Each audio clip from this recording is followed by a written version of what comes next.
Hello my viewers, welcome back to another Hex Maniac Advance tutorial. This tutorial is advanced number 3, Image Editing.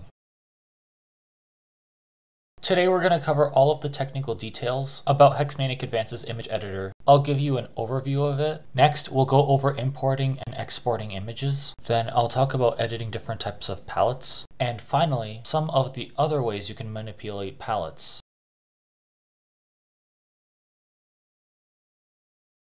To access more tutorials, even those beyond my playlist, click Help, then click Tutorials. You will be redirected to the tutorials page on the GitHub.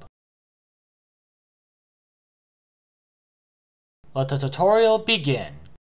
I'm going to start introducing you all to the image editor. To get to it, go to a sprite that you want to edit and click the Edit button. Sometimes the Edit button might look like a pencil in a box. As you see here, the UI fundamentally resembles that of Microsoft Paint. You can click the plus and minus keys to zoom in or zoom out on the image, or you can scroll with your mouse wheel. With the 4 arrow buttons selected, you can drag the sprite by left-clicking and moving your mouse. You can select a rectangle of pixels and drag them around your canvas. Here I'm simply dragging Starmie's front sprite around the canvas. Many sprites are compressed to save file space, thus some edits could cause the sprite to repoint, which is no big deal. You can also flip your selection horizontally or vertically with these 2 buttons. Just like your average table, changes and hex edits, you can click the undo and redo buttons as needed. The pencil button lets you draw pixels onto the canvas, and you can also configure the stroke thickness.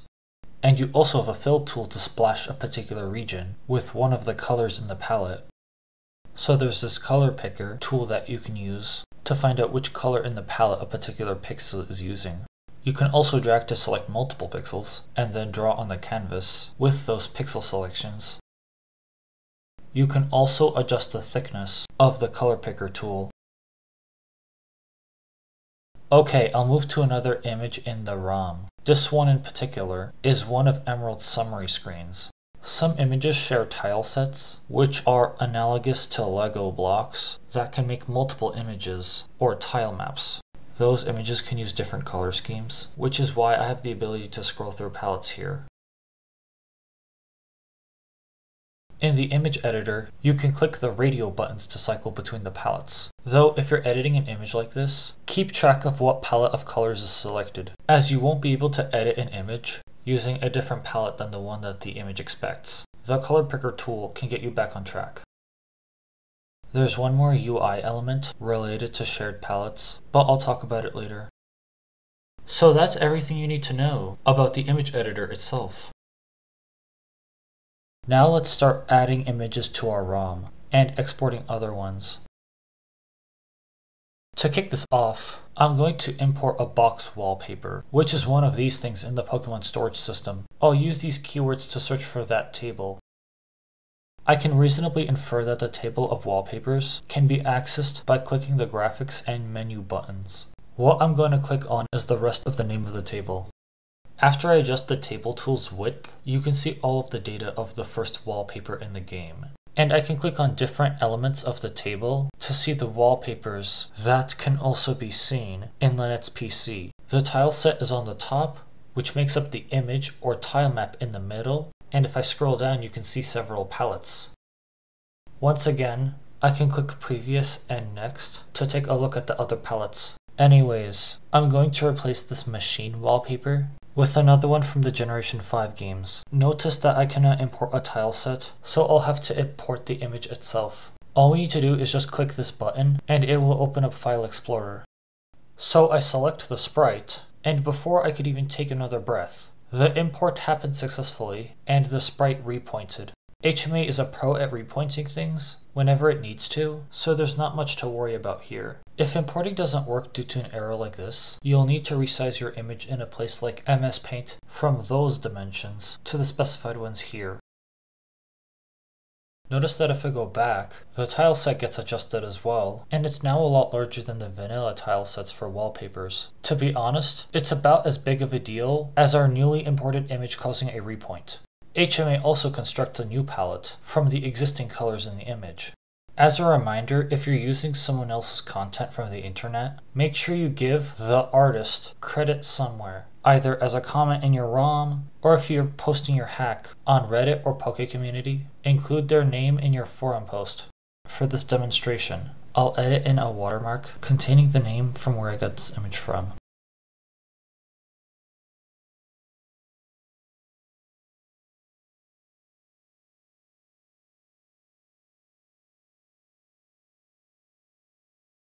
Now that that's taken care of, I'm going to show the new wallpaper in the game itself. Click the green play button or your F5 key to do it within the app.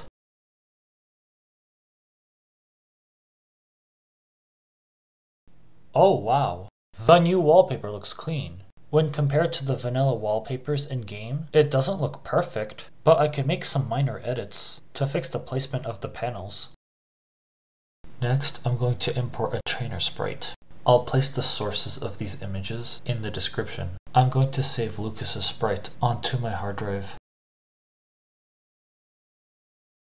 Once that's done, I'm going to go to the trainer sprites table to import the new player sprite.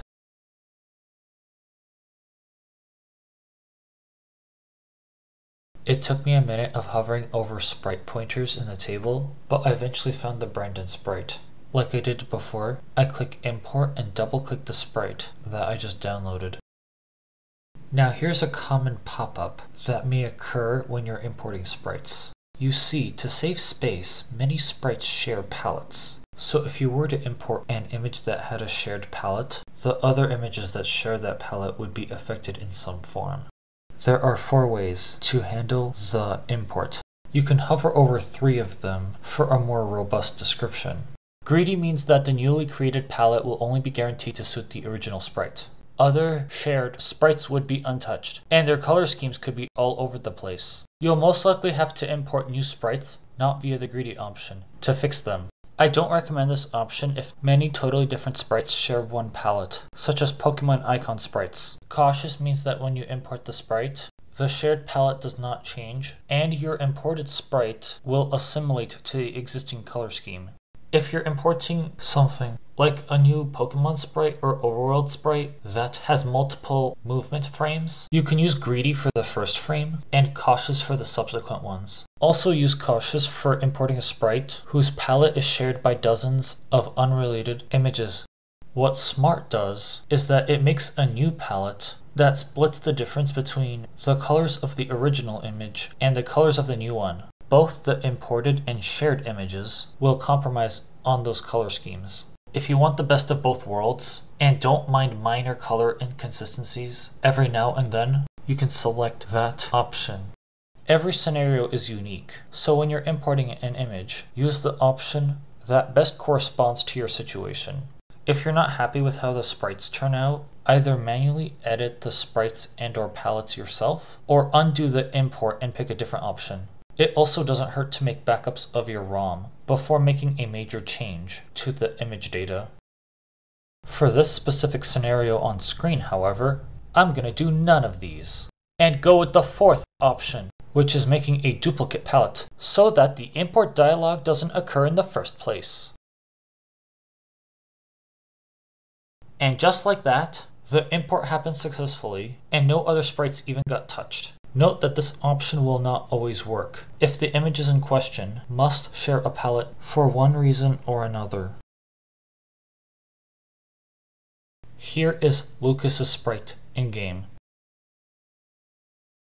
One last thing before moving on is that underneath this image data, I'm going to scroll down into free space and add a comment to the ROM that credits the PokéCommunity thread where I got this from. To do this, I'll type a circumflex, then type a master subdirectory name, like comments, followed by a separating period, and then I give a comment a unique name. Then I'll apply that ASCII formatting with a length of 6 rows of bytes. And then I type in the text tool the website that had the trainer sprites, as well as the name of the person who posted the thread. For exporting sprites, I'll go to the table of all of the Pokemon sprites, specifically the front ones, and you can see them as I hover over their pointers. So if I want to export Charizard's front sprite, I go to its entry in this table. Here is the export button for the front sprite, and if I scroll down in the table panel, I'm also given the options to export the back sprite and the icon sprites. Not everything has 3 means of exports, so keep that in mind. First of all, I'm going to click single page, which is literally this image. All images export as PNG formats with the .png extension, and I'll give it the name Charizard Front.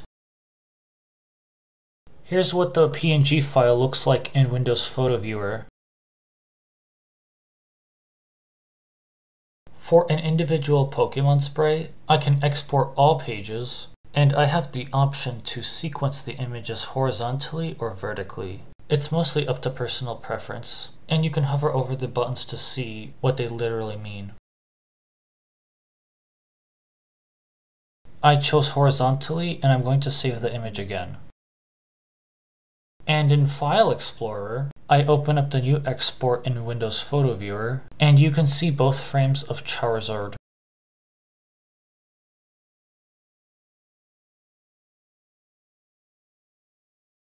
I can click this radio button to show and export shiny sprites. If I click All Table, then I'll be prompted to select a folder to place the shiny front sprites of all detected Pokemon.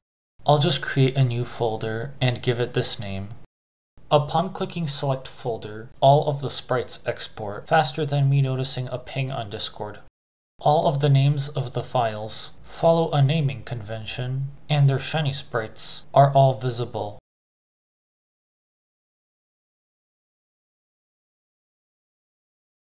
Let's now switch gears and go into more detail about palettes. Sprites in Pokemon games either use a compressed palette and uncompressed palette, which have 16 colors per page, and a couple of images have 256 color palettes. Different things in the game require different types of palettes. For the purposes of this tutorial, I'll edit palettes without changing their format. Most sprites of Pokemon are compressed sprites. Each of these come with a compressed palette. In the Hex Content Viewer, this is what the palette is made of. Based on the byte structure, there are 4 groups of 4 colors each. So if an entire row is unused, that section of data can be compressed by a few bytes. Many other sprites that don't take up a lot of file space are uncompressed, meaning that once you configure the palette size and image dimensions, the number of bytes is set in stone. In the Hex Content panel, the numeric values of each color are easily visible and they appear sequentially. There are also instances of mixing and matching. There is a 256 color image in Fire Red whose tile map is compressed, but the palette is uncompressed. If you notice on the left panel, both 256 color image and 256 color palette are ticked. Usually, however, if a sprite needs more than 16 colors, it would use multiple pages of 16 color palettes. Either way, editing the individual colors is the same process. In the image editor or just outside it, you can click on any of the colors and edit its hue, saturation, and luminosity by dragging around your mouse, and the affected image changes in real time. You can undo and redo your palette changes with the buttons above as needed. One important thing to note is that the top left color is rendered transparent in game. If you change this color in HMA, there will be no visual differences whatsoever. Conventionally, mint green is used for a transparent color. When you edit the color of a palette, you can also specify numeric values of a color. You can hover over the cells to see their domains, and editing the numbers of one row causes the other row's numbers to update in real time. You can also type a color's 4-digit or 6-digit hex code in these fields. You can also literally type colors like yellow and get a pretty intense yellow color. Finally, you can pick a color on the screen and have that color in your palette. Let's cover the other ways you can interact with palettes in HMA. So I can reorder colors of a palette by just dragging the colored square of my choice around. HMA will automatically change the bytes of the image in response. You may also see sprites repoint so that they can be decompressed a bit. Notice the blue accents of Crobet's wings that are comprised of 3 colors? Well, I can hold down a button on my keyboard, then click on the colors that I want to select simultaneously.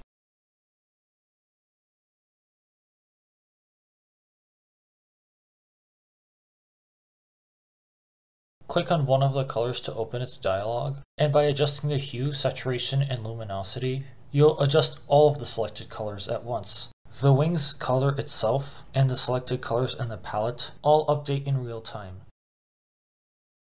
Now Crobet's wings look more menacing, and interestingly enough, Crobet's back sprite should have changed as well, because both sprites share the palette, but the sprite in the dropdown is still the same. The next item on the list is merging colors. If your sprite needs another color, but you don't have any more slots, you can select 2 colors and click the bottom Merge Colors button. The new color will be some mixture of the other 2 colors.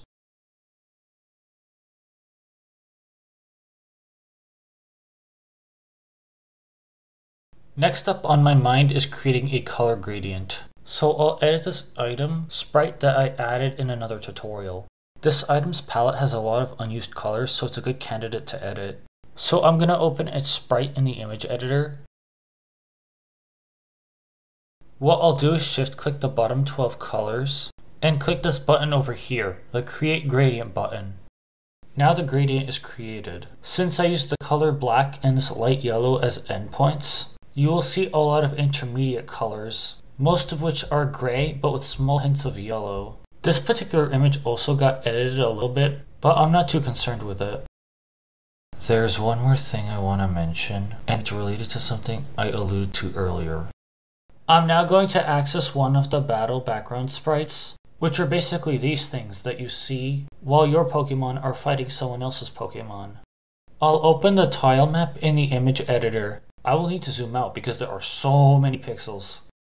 This tile set has 4 palettes, a default one, and 3 more with the IDs 2, 3, and 4, according to the formatting of the palette.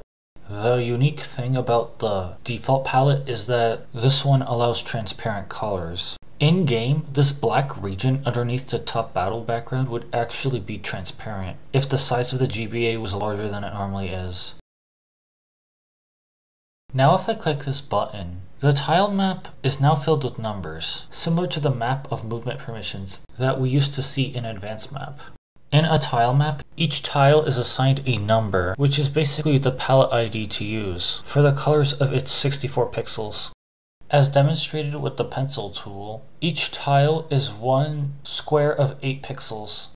The opponent's battle platform uses palette number 2, which is this palette that I'm going to select. If I right-click a tile that pertains to the player's platform, you can now see that the third palette is selected. So the reason why we have this palette viewer of a tile map is because the Game Boy Advance can only allow up to 16 colors per tile, and many images in the ROM, such as introduction scenes and the title screen, would rather have more than 16 colors available. To circumvent this, you can have different tiles designate different palettes, so that the whole tile map can use more than 16 colors. So what I'm going to do is reassign the bottom left platform so that it uses palette ID 2.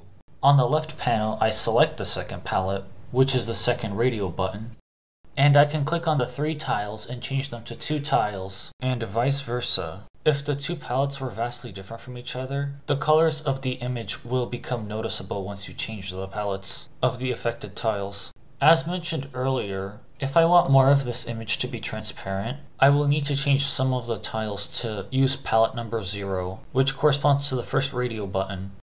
If the selected palette and the tile that you're trying to draw on are not the same, then HMA will not let you draw in that region until you switch to the right palette or correctly assign the tile the formerly selected palette.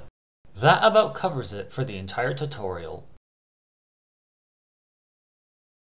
Alright my ROM hackers, You have finished another Hex Maniac Advance tutorial. Now you have the tools to edit any image in the ROM at your disposal. Just always make sure to make backups of your ROM before making major changes to not just images, but other types of data as well. If you have any further questions, leave a comment or ask in our Discord. Our community is active and will be more than happy to help you out. You can also join our server to file bug reports or propose new features for HMA. The Discord link is in the description. Thank you all for watching. This is Starstruck Shiny, signing out.